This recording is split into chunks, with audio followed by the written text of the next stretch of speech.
Micro Pigs, Marriott, and a meaty 3 points were all on the menu on Saturday as the Royals beat the Orient 2-1 at home at the SCL. You join us just as Nathan Broadhead has scored a goal for Wrexham, and they've scored again. Indeed. Oh, no, that's the replay. Oh, it is. Okay, good. Going to say that looked very, very similar. Yeah, I was going to say they're identical goals. What a shambles this podcast is. Seriously. This is episode 432 of this is episode 432, take 2, 6. I don't even know, guys. Look, I'm sorry about the YouTube stuff in the last few weeks. I'm doing my best over here, but it's a busy time of year. And things are just not quite working in the way that I would like them to on the whole technology front. But hey, we're here. We're still watching Wrexham versus Reading. You won't be able to see our reactions live, unfortunately. But you can at least maybe go plot back. You know, it's the 58th minute now. Maybe plot back what happens in the game. You know, based on our facial expressions throughout this. So yeah. But listen. If anyone is in the audience and you like technology and you wanna help us out, just help us out. Do you know what I mean? Yeah. If you wanna just be part of the crew, I can't even say we'll get you a discount in the mega shop. We can literally offer you a bit of bants. We can offer you some work experience. That's a real thing, right? It's not even, what's the one below work experience? Volunteering. A placement, a work placement. Yeah. There's no experience guaranteed. There's no experience. Just dealing with us idiots going, exactly. This profile picture. That's actually a really good point, though. Yeah, editing is definitely something we're always, the technology. Yeah. I get older. It's weird, the more years that go on, I keep finding I get older every year, and things just get harder and harder to understand. So any help that anyone wants to give us, please. We're crying out. I'm crying. We are. I'm crying. Yeah. I'm crying. Anyway, move on. We should have taken those sponsorship deals when we had the chance. They would have sorted it all out for us, wouldn't they? Honestly, unreal. Never mind. We haven't sold out yet. The only sponsors we've got are ones we want. And do the Amazon sponsor us? I guess they do, in a way. They spiritually sponsor. Spiritually too. Yeah, and of course, he said films. Voldemar is edging closer to the arrival of his new show on Sky Arts, which is free. It's on Freeview, so you can just watch it whenever you want. What have you got better to do? Well, yeah. What are you doing with your time? If you're watching Voldemort's art series, watch some shows about art. Culture yourself. Yeah, do some culture. No. Yeah. We had it all planned out. It was literally going to be a seamless piece of podcasting / live stream, but it's not worked out that way. So you've just got a seamless podcast instead. Yeah. We're going to talk about the Orient. We're going to head off to the east, and then we're going to talk about what we're watching currently. We're heading a 1-0 down in the 60th minute of the Caribou Cup. So join us after this short break. I'm going to cough in that because my voice is crackling like a bad firework, and we'll see you in a minute. That's a terrible firework. And I think, welcome back to episode 432, the recap. I think I'm getting a cold. I think it's right about that time of year for anyone who works with kids, right? Like all of the coaches have just been through their little man flu period after. Because, a kid, you do something cool and you want to give them a high five, and then you realize that, 7-year-olds can get sweatier than you would ever believe. It's wild, man. They're just running around. They never ever stop moving. They're putting their hands in their mouth. It's crazy stuff. And so for you at the school, and you've got a whole new group of kids at the school this year, right? So it's tough. Your immune system is not built for it. I know. I'll tell you what wasn't built for things. Good segue. The Orient defense. Right. Yeah. Exactly. Not up to snuff. Not hot to trot like a mini pig on the cobblestones outside of the Select Car Leasing Stadium. Do you know what they were on? They were on like that artificial turf. Yeah. And they were having a lovely old time. People in there just stroking them. And what was a bit tragic was that they were next to the sausage man. At least it wasn't So the hog it's like, roast. Could have been the well, hog yeah, but roast. That would have been even worse, it's one of those. We go, oh, these pigs are great. Really hungry though. Really, really hungry. I'm going to Yeah, get but some they're fish and safe. chips. You wouldn't eat a micro pig. There's like, You wouldn't. get a full size pig. What's the point in a micro pig, So, You'd have to be a real creature to eat one of those pigs. Anyway, yeah, shut up about farming yard animals and food. Let's talk about some football. Oh, cleared off the line pretty much. It's going to be difficult to do this because we're both watching the game in real time. But we are going to talk about the Orient. yeah. 2-1 win, desperately needed, not a vintage performance at all, pretty turgid at times. I think we're of the overall consensus at TTE Towers that we're wondering how we got the win, Ross. How did Yeah. we do it? Well, it was, I think it was a really interesting game. There was 17 minutes of extra time in this game between the first half and the second half, which absolutely nuts. I'm not sure. I mean, maybe that was exactly how much time there was, but made for Mm. a nerve-wracking ending for sure. Yeah, this was an interesting one. I found I found it quite funny that we did like the thing that every goalkeeper does now, where they go down about 25 minutes into the game to give a timeout, as it were, to the team to kind of work out what they're going to do. By the point that had happened on about 25 minutes, I don't think Reading had done a whole lot in the game yet, and it was quite again sort of abdicating possession, abdicating responsibility sort of way of playing football. Orient had 71% possession in this game. Their average in previous games was 56%.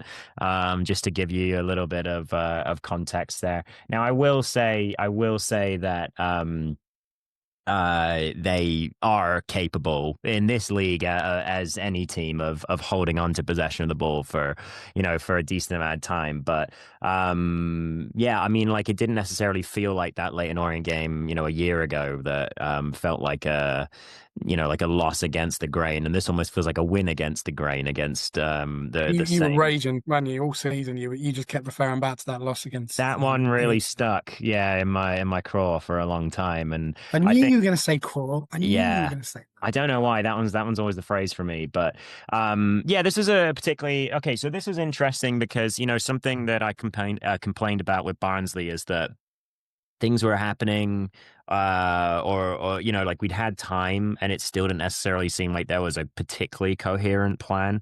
Now with this particular game, I think that you could see some things happening that were a bit more planned out clearly. So for one, the first thing I'll talk about is that the structure of the press kind of changed for Reading. We talked last week about how they're really not doing the high win back recovery thing anymore. And so, maybe if we were to have Harvey Nibbs come back, he wouldn't have as much success in this system as he had previously. There was a sort of change, or at least there was some sort of tweaking to try and make that way of winning the ball back a bit more effective. So Reading were sitting in a mid block. They would let Leyton Orient kind of walk all the way up to the halfway line, whereby you had the wing at the back of like a 1-2-3 sort of thing. So looking very, very similar to how the actual lineup is, with, wing at 6 and then your 2-8s. In this game, it was Fraser and Savage. A lot of the time we had the forward line, just the three of them there, kind of trying to hold, almost like holding width and like staying as far forward. But then it would be the second line, either Savage or Fraser, who were actually like pushing out of that pressing structure and going out to try and harass the ball carrier and trying to get the ball back. I thought that in the first half, this actually worked quite well. Reading were forcing Orient around the sides repeatedly, and that was really stunting their ability to attack. And it wasn't particularly surprising to me that Reading were ahead at the break. Even though Orient had been, in inverted commas, the better side, what Spanish people would call the better side, because they'd managed to pass the ball sideways very many that. times. Yeah, yeah, yeah. So I thought that was good to see. But again, we talked about adjustments and things like that. And Richie Wellens did adjust, and sort of just set us up to kind of like try and bait out that pressing 8 a little bit earlier, and then just had their own 8 go into the space that had then been vacated. So it was an approach that spoke to like a little bit more, coaching on the training ground. And it was clear that, and you've talked about Savage's understanding of the tactics and stuff, and he's clearly got it down there. He's clearly understood it too. But whether it's an effective strategy or not, if you can work out your way around it, in 45 minutes, that's another question. So good to see a little bit of structure, but we're going to need, the ability to adapt when other teams adapt to us as well, for sure. Yeah. So, yeah. What did you think of the I, first goal? Because that was kind of an interesting one from Marriott. Goalie's got to do better, hasn't he? Yeah. Goalie's got to do a million times. If that was Joel Pereira or even Jack Stevens, who's just rolled the ball out from his box, I'd be furious. It was a good strike. I mean, he scored, so you put it on net, don't you? And you hope for the best, but it looked particularly weak to me. But it is, I mean, that's like the kind of shot that, like, I mean, Marco Mani isn't taking that shot. Like Jack Marriott received the ball, immediately used his first touch to take it away from the defenders, and he knew he was going to hit it, before the ball arrived with him. Like, you can tell his first touch is set up to give him the chance to hit the ball. So maybe it came a little bit sooner. But again, that's, I guess, if you want to give like a tangible output to what experience is, just knowing that maybe the goalie's not set, like I'll hit it, like he looks like already he's going to be a very good sign for us. He is at the moment our only source of goals, really consistently, running the line, quite literally for the team at the moment, and there is there's an element of him looking like he's enjoying what he's doing. I still don't think we're massively set up to play to his strengths, and there are times when there are huge gaps between him and him and the other two out wide. So there is still I think there is still a huge disconnect in the team in terms of what their roles are, what their responsibilities are, what they need to do, what they don't need to do, both in and out of possession. It still looks like a mess. I kind of expected a little bit more from Leyton Orient in the game, so I think we probably caught them on a good day for us, but bad day for them. Look, we're going to lose to worse teams playing like that, quite frankly. You have to look at it and say, will this give us a bit of confidence? We go to Stockport on Saturday in the league. Stockport are fair to middling. I think they're in 8th place, 15 points. Is that right? 15 points. Yeah. I think Michael Stickland's just chested it into his own net, just as a heads up on the Wrexham game for what's going on. And Sam Smith's currently celebrating fist bumping, which makes me feel physically ill, quite frankly. Indeed. I'm glad he's not playing much. Yeah. If he isn't playing much. This is another result really that speaks volumes of where the team's at. It doesn't look like a full strength Wrexham team to me. They've obviously made some changes, but it's watch this goal back here. I mean, it's too easy. The passing around the box, and they're just shambolic at the moment. It's interesting tonight. So let's talk a little bit about what they've changed here. So I mentioned that structure for a mid block and pressing and things like that, and it working okay. But then them finding, if we just bait out one of the eights, or if we just bait out, one of the wingers, then we immediately have a ton of space to play with him behind. And it's interesting to see them go to a 4-2-3-1 tonight. Where they have Savage on the left and Elliott on the right, with Kamari Doyle at the 10. It's just, again, by the way, we're just playing around with the number 24. Like however you do it, it's going to add up to 24 or 20. Is it 24 or 22? I don't know. It's 22. That's what it is. 2 6s and a 10, 22. Or 2 8s and a 6, 22. Whatever it is, it's 43, and we're just playing around with that structure at the moment. I'm completely distracted by what you're saying, because that goal, honestly, was one of the most embarrassing things I've seen in recent years. Yeah, he's kind of cushioned it. He's come off the crossbar. Jacob has tried to, I don't know what he's doing. really. I don't know if he's waiting for Jack Stevens to come and get it. I don't know. And they've both fallen over, and the ball has somehow ended up behind the line with Sam Smith sniffing around there. Yeah. Honestly, this is the kind of stuff that kills the confidence that I've literally just talked about. Well, You and it know, speaks to and I know it's a communication. different competition. I know it's a different competition, but the just this goes back to what we were saying last week. There does not seem to be any connection with these players at all in terms of the direction of the way that they're moving. The I mean, I way can't. the Like, communication, I honestly, think, has what's been that goal poor. about?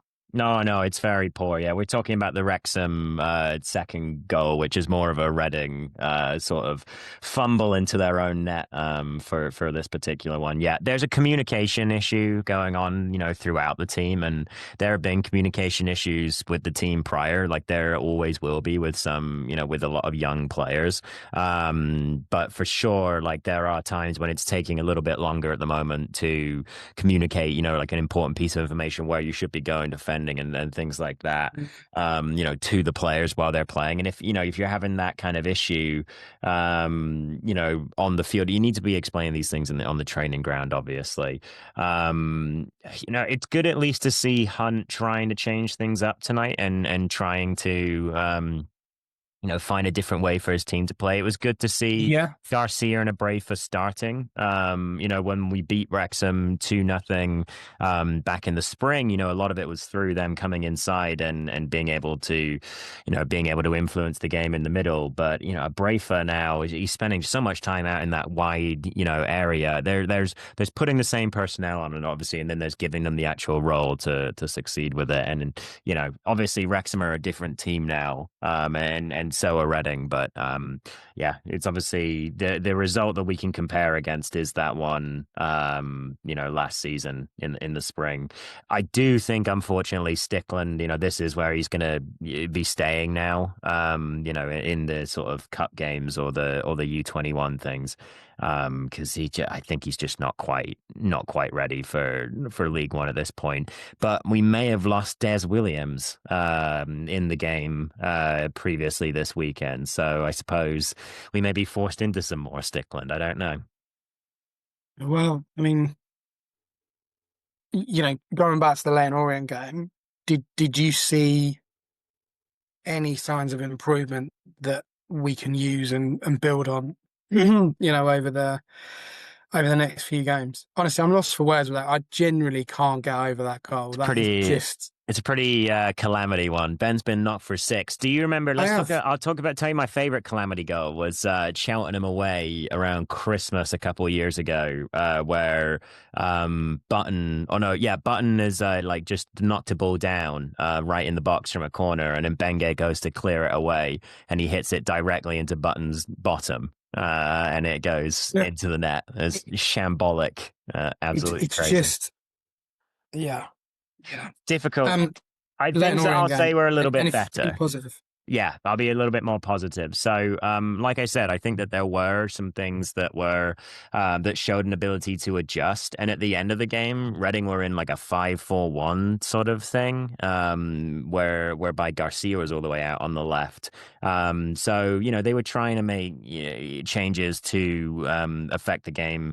And I think that what I said last week about game state being important, that sort of bore true in this game. Reading were never behind, and I think that just really helped them in this game. I mean, that meant that they never had to completely give everything away at the back and go flying forward or anything. They could try to progress within their structure. I did think the subs were better. I thought that Ritchie and Doyle probably gave Reading their best 10 minutes. Yeah. I thought Matt Ritchie looks a step above some of the other players in this team, talent wise, and I'd quite like to see him starting soon, because I think that Paddy Lane has now probably had 2 games in a row where he's been a little bit ineffectual. He's been suffering from what my friends over here would call a weight room issue, whereby it's just far too easy to just put an arm on Paddy Lane and go, back in your box, you.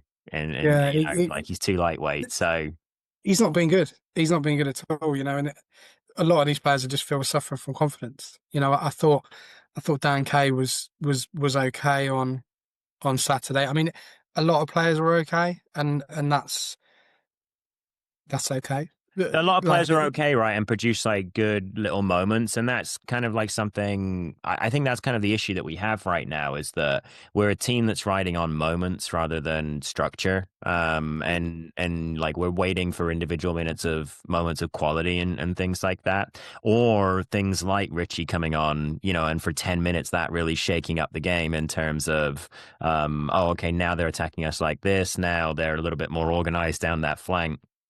And that's obviously the flank that the goal came from. I think Kamari Doyle got the assist maybe for that goal too, and he had come on. So, substitutes were gotten right, and that's like a good moment. But again, we're relying on moments in a game like Marriott randomly getting the goalkeeper to run out with him at Barnsley, and then Marriott randomly getting the goalie not managing to save a pretty easy shot against Orient as well. it's all really frustrating. And one of the things I looked at before the game was the bench. So just for a recap, we had Jacob, who's just had him there, Garcia, Doyle, Long Kelvin, Matt Ritchie, and then obviously Stevens and Omani on the bench. You would be looking at the team that started and going, okay, there's a bit of pressure now. This is not, you can't criticize the depth here. You could question the quality, but there is enough players there to, on paper, affect the game. Hmm. And Hmm. the players that, were brought off, I don't think they were in the game. I really don't from memory. They didn't have a good game at all, which I guess is why they were sub. But like you'd be thinking if they know someone's breathing down their neck a little bit, and it has to be. I keep going back to it. It has to be a coaching thing. On paper, these are good players. Yeah, you don't suddenly look at Lewis Wing, you don't suddenly look at Charlie Savage, Pereira to some extent, and go, oh well, they're not good players anymore. They carried the team last year, right? Yeah. So there is quality all the way through there, but he as a manager, he just doesn't know his best 11. And if he does, he's definitely not getting the best out of him at the moment. He's really not. It, I think there's no formula there. here's an interesting thing. I think there's, in the same way that there's almost like like there people talk about there being like a Bruno Fernandes problem with Manchester United, whereby their best player doesn't fit their system and hasn't seemed to fit several systems. I think that Wing is so good that it's impossible to drop him, but he's sort of somewhere in between like a 6 and an 8 really, and maybe if you had a better option than just Liam Fraser, you would, have Wing a little bit further back, Oh, and then have have Wing a little bit further forward and have somebody behind him. I think that, some of the emailers have been getting at this in the last few weeks, and I am starting to wonder if it's the case. People talk about us getting just, people can go straight through the middle of us. They can cut through the middle of Reading very easily. And I think it's partially because of how the mid-block press structure is set up, whereby it lets Fraser or Savage or whoever is playing 8 go really quite far forward and vacate a bunch of space behind them. But at the same time, I just don't know if I just don't know if it suits Wing necessarily to have to do all of that defensive work and then be doing the playmaking work on top of it. mm, I think that there is maybe an argument that this team needs one player in there whose job it is to make it a little bit tougher to play against us in the middle. Because right now teams can, as we saw against Barnsley in particular in the first 20 minutes, teams can just walk straight through the middle of our midfield, partially tactically and partially because I think personnel wise, we're relying on one of the oldest members of our team to do some of the most yeah. running in the team as well. So, yeah. The reason I was oohing and ahhing there like a chap standing at the hot section of Greg's is because Omani just had a shot that was well blocked. That's going to be a corner put in, so Yeah. that's good news. Um, I'm absolutely convinced that Mark Omani will never score a goal for this football club. Do you think? I think he'll get one or two. You watch that. I mean, he's literally, there's nowhere else the defender can put his leg, Yeah. and he's managed to block the ball. He's hit it Wow. cleanly. He's right in the middle of the goal. Like Would you call it the luck of the Irish? You know, Well, if you believe in luck, yeah. yeah, yeah. I don't know. I feel pretty despondent at the moment. Don't get me wrong. I was pleased with the win. I was I was really, gonna really pleased say, with the yeah, this win. doesn't sound like No, a but victory yeah, podcast at the moment, really. And I know it's but because we're watching Reading lose to Wrexham at this moment, I don't but know. Maybe this wasn't a good idea. But you know, we're I looked around the stadium on Saturday, and there was what 12,500 for a Saturday league game. You know, on family day. Like you're not going to tell me that everyone was at the Newbury show instead. There's well, a reason people aren't going at the moment, and yeah. that's a huge concern from a number of levels in terms of the attendance is dropping, and if they're stabilizing around what 10, 11, 12,000, that's a massive problem for this club. That's a Mhm. huge problem. So Yeah, just because like of how much it is linked to revenue in terms of, like your ticket sales are obviously a bigger portion of revenue in League One than they would be, higher up where you get TV money and things like that. And your revenue is directly tied to how much you can pay in wages. So yeah, I mean, we need more people. But like at the end of the day, like we're competing with, I mean, like teams that are bringing fewer people in as well. It's another one of those annoying little cuts that's come from League One, yeah, and being it's a down. very distorted league. It's a Yeah, really, really distorted league. But we have to find our way in it. We're just above the relegation zone on 20 points. We've got eight, that's 20 points, just above the relegation zone in 20th place with 8 points. Obviously, hugely needed win because otherwise we would have been bottom of the table with Burton, yeah. which is people have argued, does that give Noel a little bit more time? Does it paper over the cracks?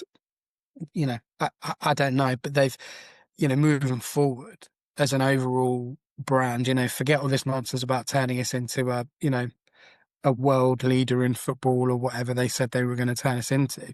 You got to concentrate on getting people from Reading First, you got through to the turn door us at the into moment. second in League One. You know, Well, yeah, this is it. Yeah, that's so, important. So, which is currently occupied by Stevenage, by the way, and no disrespect to Stevenage, but for God's sake, do you what know? I what think are we there's doing? some sea change in that. I think some of the emails and messages that we've gotten that have been more like defending Hunt, and we read out one last week that we thought Yeah, was good. And it is good to like kind of have that kind of perspective. Even the emails that have come in that have been firmly, backing Hunt that I've seen in the last week, there's been like this now caveat of this like, and give him more coaching staff help. And I think that's just kind of like a subtle like understanding that he doesn't have it himself. And then, like there are managers out there that aren't in that sort of ballpark. They're not like tactical guys. Like Brendan Rodgers is probably the most famous and successful in modern times. Harry Redknapp kind of guy who was never really tactically that all there, but he was capable of getting a team up. If you're going to be that kind of manager, it's perfectly possible, especially at this level. I mean, how many times have we seen Steve Evans G up a team and get have you them seen playing him well for recently, a couple of Stephen? years? No, is he still at Rotherham or has he left? He's gone, hasn't he? No, well, he is literally lost. I would say over half his body weight. Oh wow! Oh, good for him. Like Google him, he is Don't want to Google Steve Evans. literally a Every time we different man. Google Steve Evans, this show goes off the rails. He's basically lost a person in weight. Wow! Wow! God knows what his dog thinks of it. Yeah, exactly. Oh yeah, he has, hasn't he? Look at that! Wow! That's Incredible. incredible, isn't it? Yeah.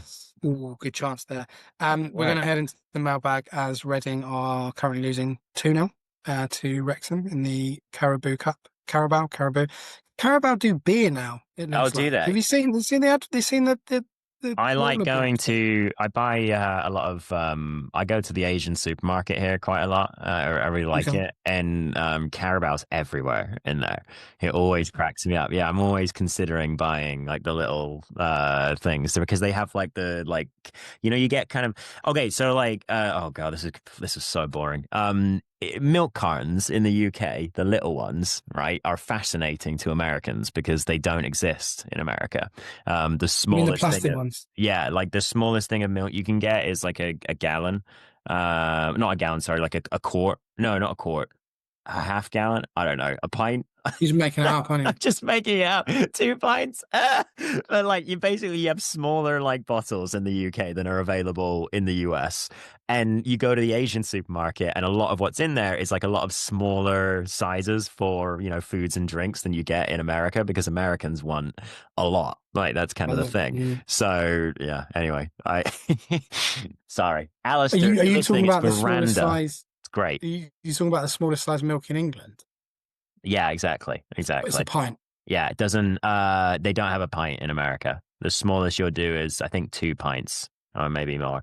I don't of even know. milk. If you wait here for a minute, I'll go get my milk and I'll show you the Oh. smallest possible thing you can get in America. Well, yeah, you can do that while I'm wittering away. We're going to head into the mailbag. So yeah, if you want to go and get your milk, fine. If I'll go anyone get wants my to milk. join in the milk party, you can go and get your milk as well. Yeah. We're not going to stop you. But yeah, we're going to head into the mailbag Oh, right now. yeah. Welcome back to episode 432. Ross has left the room. He has gone to get his milk. Listeners of the pod will know that we just talked about milk, so he's gone to get it to prove a point. I am just looking for the mailbag questions. Going to start with Tom Sheeran 87. Thanks for being a regular contributor to the mailbag, by the way, Tom. Appreciate that. He says, Tell me what he apart says and then from I'll show you the milk afterwards. Let's stop, talk. you just interrupted me. I was having a lovely little time there. Go. Um, apart from Pordy, we have seen all our squad play now. Who is our best starting 11? How does it change versus different opponents? Looked a lot stronger when Savage was replaced by Doyle. I can't read the rest of that out. I do think Uh, that there's an argument to be made that the midfield that started tonight, I think this is what I was kind of getting at by saying the Lewis Wing problem. And I think there's an argument that the midfield that started tonight might be the best balanced. And I feel like this is like an issue that England have had forever, right? Like we went through that big era of like, oh, we can't get Scholes and Lampard and Gerrard to work in the same midfield because it's not balanced. And I think we've kind of gone through this in the, to use a much more modern England example, with the what do we do now that Calvin Phillips can't play football anymore? Sort of defined the back half of yeah. Gareth Southgate's career. Like I feel like trying to find that second midfielder to go alongside Declan Rice defined the back half of Southgate's England career. And so, don't get me wrong, it's really, really hard to build a really well balanced midfield. And that's part of why I've been kind of wanting a shift to 4-4-2, throughout the year. I think that 4-4-2 is I think it's a formation that has become quite popular out of possession in the last couple of years and just allows you what I think Noel wants, which is players around the ball when the ball is one back. I think that's what Noel is going for based on, this sort of like 2-3 pressing structure whereby it is that second line, that two that goes forward and tries to get the ball and runs beyond the forward line. So I think, so let's say, let's take that to its logical conclusion and say that we win the ball. Well, now Savage has won the ball and Marriott or Chirwa or Kelvin, whoever it is there to, kind of like take that ball full of energy and immediately push it down the field. So I get it. I get that that's kind of like the way of doing it. But I think that if you played some sort of like 4-4-2, you've already got all the players in that sort of position. We do have some players now that can play a kind of traditional left mid or right mid sort of role. And also a lot of forwards, a lot of left-sided eights or right-sided eights or whatever have kind of like learned to play in that sort of left mid spot as well, or they have just picked up things that means that they can do that. So I would personally use a 4-4-2. I would say that second striker in that 4-4-2 would not necessarily be a traditional striker. so to speak. So I would start Marriott, but then I would probably start Kamari Doyle next to him. And then, probably what you would end up doing is you would start Wing next to Savage. But I do think that there's an argument to be made that you could start with Savage and Elliott together for a little bit more movement and bring Wing on later. But that's just not going to happen with the importance that Wing has in this squad and what we know that he can do and what he's done in a Reading shirt before. We're always kind of stuck with this. Wing is always going to play six. So where do we build the rest of the team from around him there? And your only really options there are the 4-2-3-1 that's happened tonight, or a 4-4-2, or the current 4-3-3 that's not particularly working. So yeah, I think tough. I think that's fair. In terms of the starting 11, I'm gonna have to think on that one, to be honest with you. My issue is probably the midfield at the moment, and the top three if we're playing 4-3-3. I think I can does the give you defense pick 11 itself? right now if you like. Straight off the top. Easy. Go on, yeah, Dome go on. piece. We'll Dome wrap that piece it. question up. Go on, Jack let's do it. Stevens. No. Joe But Pereira. look, he's done it. He's done it. Apart from that, he's done okay. I think he's Yeah, done all right. I agree. Joe Pereira, Ashkar Ahmed, Finley You play Burns. Ahmad, would you? But Yeah. Ben, how he's been recently, you would. Yeah. Okay. Finley Burns, and then Des Williams. Porty, if he's, maybe Porty if he's back in, but we can't say.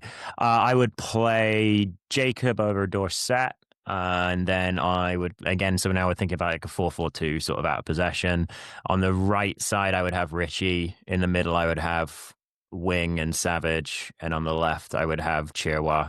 And then up top, I would have Kamari Doyle and Jack Marriott. And again, I'm like a 4-4-2 in 2025 is a very different thing from a 4-4-2 in 1999. Like, don't get me wrong. I'm not saying hoof it up and let's get down the wings and do that kind of thing. Like, it's a very different kind of structure. And I just think that we're not talking Man United treble winners here, are we, for 4-4-2? No, we're not. No, we're talking about creating box midfields all over the field, which is very much not a traditional 4-4-2 sort of attitude. So, that's kind of what I would do. But football is a game of opinions. That's what makes it wonderful. And I feel like nothing makes you debate more than the starting lineup. So, would you like to see my milk?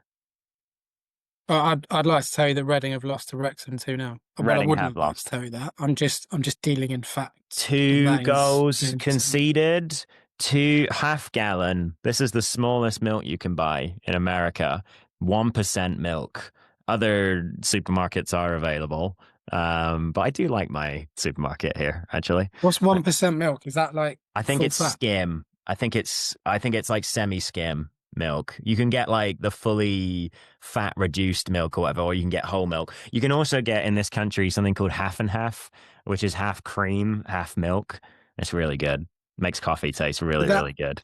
The blue top would indicate that's whole milk in this country. Yeah, that's red in the United States of America, so a little bit different. Is green still semi-skimmed? No, this is semi-skimmed. But you know what's really confused? I was going to say, and you know what's going to upset you? I don't even drink milk, to be honest. No. Okay. What color is salt and vinegar crisps to you? Salt and vinegar to me? Green. Yeah, what color should the packet be? Green. Green? Okay, yeah, it's blue here. Yeah, I thought that might, weird, Why isn't would it? it be blue? Wow, because, just got to, it's the sea. It's sea salt. You want to get a life, mate. So you want to live a little. Fair enough. All right, let's move on then. Final question from our sponsor, actually, Voldemort. Very nice. He says, the screen's gone off. Hold on a minute. Should have them all loaded up. Something was cut. Something was cut. You were hard on Hunt in the last podcast. Would you have Sellers back as manager? No, I wouldn't. Which, by the way, I did find it quite funny that Chris Wilder went straight back in there. Which that is a awkward conversation for the. Do you think his check for his severance package arrives on the same day as his check for his payment for playing? For being the coach. it's one of those where he will probably never be off the payroll of Sheffield United. It's insane, isn't it? Yeah, It's like, it's making absolutely a mad. hit record and just getting royalties all the time. It's like Yeah. that. There's something Um, called, I think it's called Ricky Henderson Day here. I can't quite remember, but there was a baseball player who was given a contract for just an absurd length of time, like something like 50 years or something like that. And just every year when it comes around, everyone like, if you celebrate, it's Ricky Henderson Day. Tip your well, cap. rumor has it that Alan Pardew is still the manager of Newcastle United. So Yeah, that was another weird one, was it? Mikhailo similar, isn't Mudryk it? at Chelsea. We're so far off. Mikhailo Mudryk at Chelsea has Yeah, another one. apparently he's trying to be a sprinter now in the Olympics, which doesn't he still have 6 years of his contract to run Yeah, down? he's probably still there. Yeah, he's Like, probably come getting on now. his 60 grand a week from him or whatever he was. Yeah. Um, would I have said it about? Absolutely not. No, no chance. No, No, no, I don't take any joy in him being removed by no. Sheffield United at all. Like we've said this time and again, it was disappointing when he left. Did Noel Hunt just continue the legacy, or did he get more out of the team than Sellers would? No one knows. I think it's a very, very difficult,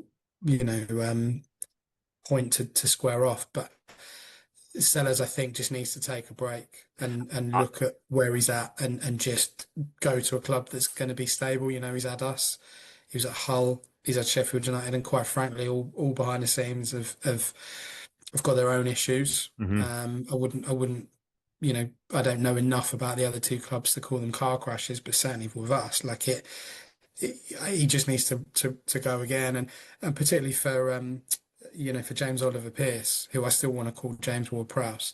Hopefully they got a connection there that will carry on. But they're good. Yeah. I was very impressed with James. In the way that he spoke and his kind of philosophy, similar to Ruben. I know there's a lot of Reading fans that will disagree with me, but he's a good guy, and you just hope that he can really be able to rebuild his career, because his CV's a mess at the moment, and they just need stability, the pair of them. So I Yeah. hope they can get it somewhere. I really do. I hope, yeah, I don't want them coming back here, but I couldn't agree with you more. Like, I was literally, you took the words out of my mouth. I was going to say the same thing. Like, the next thing that Ruben needs is a break. Like, that man's been working in very high stress football environments for 2 years, and I know, like, that's what he does as his job, but like, he's walked into some pretty naff situations for sure. That said, though, I was thinking about this the other day. There aren't really many like secure situations that you can walk into as a manager, especially once the season is up and running. Like in June, Mm. maybe you can, but like if you're replacing your manager mid-season, it speaks to strife in general. Like that's why you're doing it. And I think that like with the amount of money that's in football now, and just like how much of a basically Ponzi scheme the championship has become, Yeah. like it's really really hard to find like a very stable situation. Like a few years ago, you would have probably, no, actually, no, I was going to say you might have called Cardiff's situation stable. But obviously that has not turned out to be the case. Luton 2 years ago, you could have called them one of the most stable football clubs doing Yeah. how much press did they get, by the way, of about building their team correctly for the lower leagues when they got, in case they got relegated back in the day. And then they immediately apparently got that completely wrong too. Yeah. Which is quite funny to me. So yeah. It's incredibly fickle, this whole business, and we Hmm. know that. Yeah.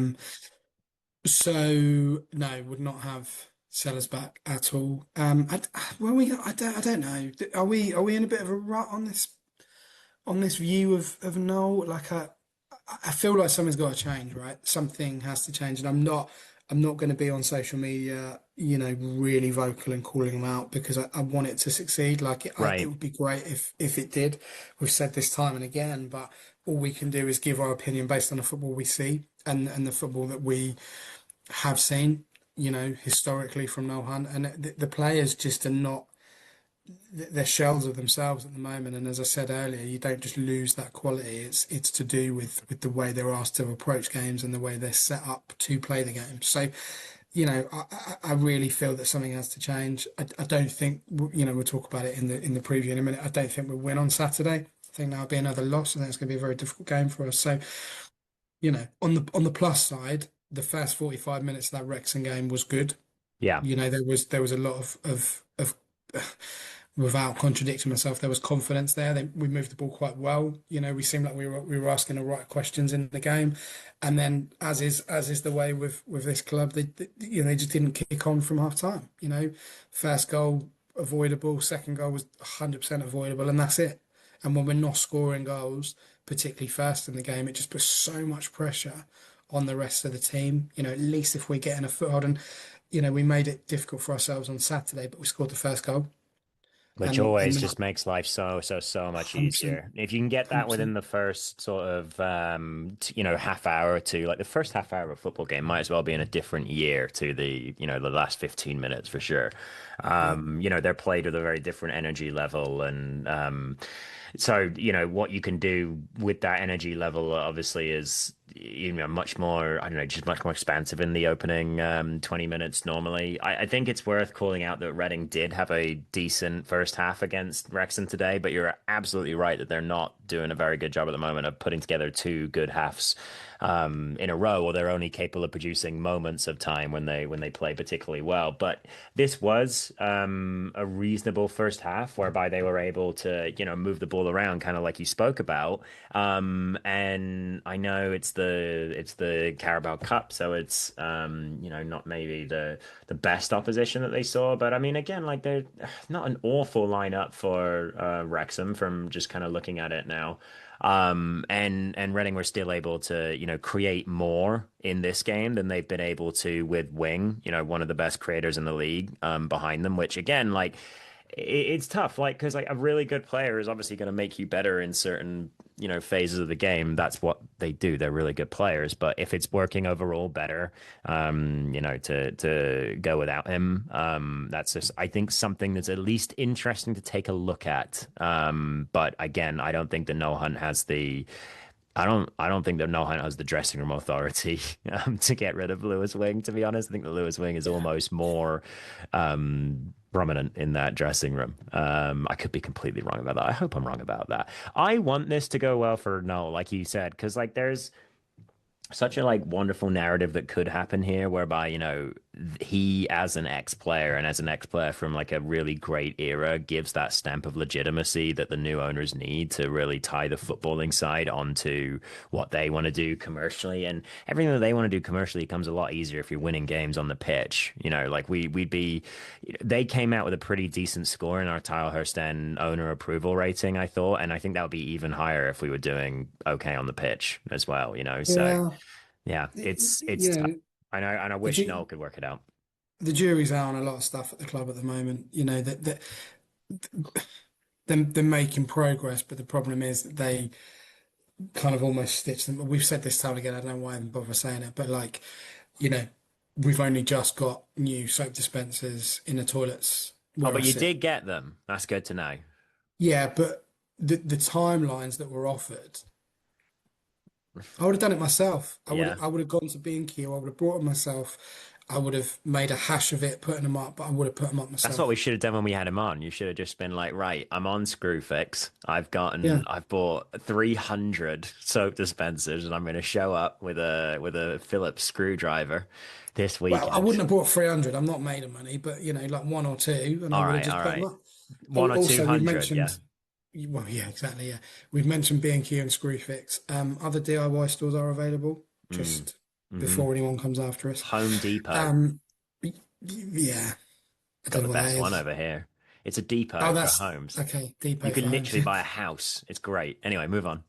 in flat pack. Yes. We're going to do the preview, so let's do that now. Right, to welcome back to the final part of episode 432. Don't know why I paused then. I was again worrying about the number, but I think it's I think you got it 432. right. Ross is nodding.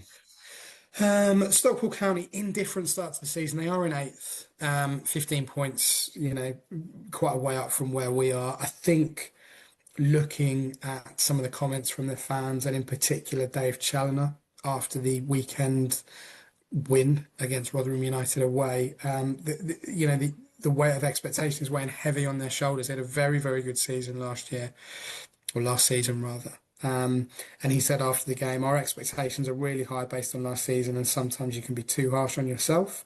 The inconsistency of our performances have brought a bit of frustration, but this season is not one in the first block, and we've got to make sure we keep moving on.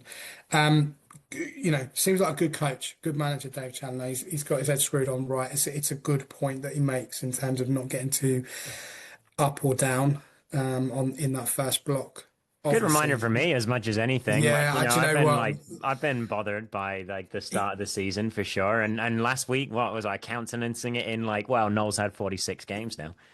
Let Yeah, me add that's together all of different. my, well, is it though? But anyway, yeah, decent manager for Stockport County.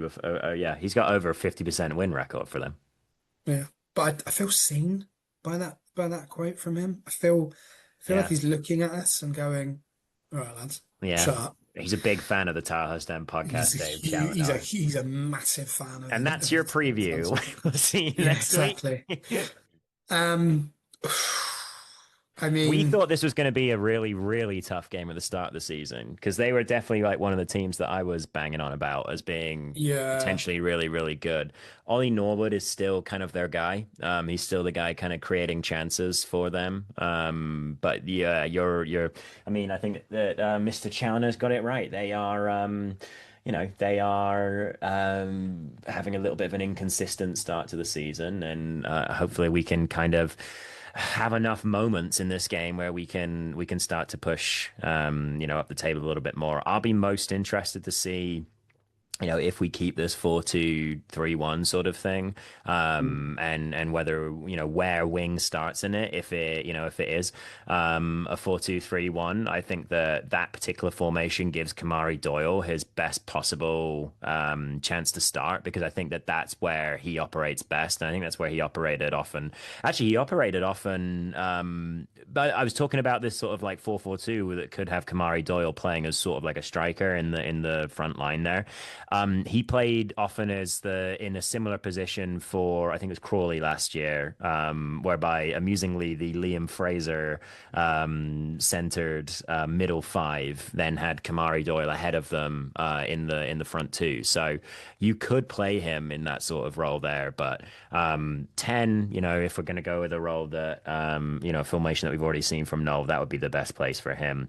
I'd like to see him play. I think that he offers a little bit more than Fraser or Elliot at the moment, and I like Elliot, but I think the Savage's start to the season has been more than enough to keep him in the team. Personally, I'm happy with how he's playing right now, and I think that his running is really important with Nibs no longer in the team. But yeah, I'll be interested to see if they keep this sort of 4-2-3-1. You're playing around in the same 4-3-3 playground regardless. Like I said, literally so you got, like with your center mids, you're a 6, you're an 8 or a 10 to use very basic terms, right? And most 4-3-3 things, if you add up the numbers, they'll add up to 22. So like 2 6s and a 10 and a 4-2-3-1, it's 22. 2 8s and a 6, it's 22, in the way that we play with that sort of like 4-3-3 setup. So whatever it is, how you setting up the 22, we're just like playing around in the same playbook right now, basically, which is kind of interesting. I mean, looking at their last results in the league, this just includes league games. 30th of August, drew with Wigan 1-1. That was away that game. Lost to Plymouth 4-2 away. Drew 1-1 with Cardiff at home. Good result, that turns out to be on paper, really. And then the last time out on Saturday, they won 1-0 against Rotherham away. So incredibly inconsistent at the moment. In amongst that, they beat Wolves under-21s in the Virtue Cup. They lost to Wigan in the EFL Cup, and just have had a really, really odd start to the season in this first block of games. The difference I mean, is they're putting up significant amounts of like XG in their games. So that game yeah, against Cardiff, they had 14 shots to 4. They made 4 big chances, and it's basically just finishing. And I think that is the thing with Stockport, is if there's any way that you can get at them, is that they don't quite have the same quality player-wise in their team that a team that has done what they have done in the last couple of years feels like it should do. They are a Yeah. team that has actually gotten a 3-4-2-1 working, Ruben Amorim, and they use it, effectively. But I think that you're occasionally going to see them miss chances that they probably should. So yeah, it's an inconsistent start to the season for them as well. But they are actually, capable going forward, and it's going to be whether we can sort of hit them. Noel likes his counter attack. We saw that again this week, and whatever you think about that, whether it's too passive for you or whether you like it.